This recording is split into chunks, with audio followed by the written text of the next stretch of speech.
Dhamangaon railway मध्यरात्रीचा सन्नाटा, महामार्गावरून वेगाने धावणाऱ्या वाहनांमध्ये एक संशयित हालचाल पोलिसांच्या नजरेत भरते आणि सुरू होते एक थरारक चौकशी।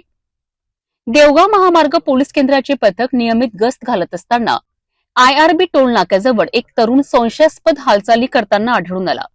पोलिसांनी त्याला थांबून विचारपूस केली, मात्र त्याची उत्तरे विस्कळीत आणि संशय वाढवणारी होती।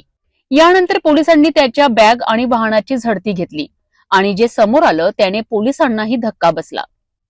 आरोपी 27 वर्षीय इम्रान मेहबूब शेख, राहणार नेल्लोर, आंध्र प्रदेश, याच्याकडून तब्बल 1,45,620 रुपयांची रोख रक्कम, 2 मोबाईल फोन, मोटरसायकल, आधार कार्ड आणि इतर संशयित साहित्य जप्त करण्यात आले।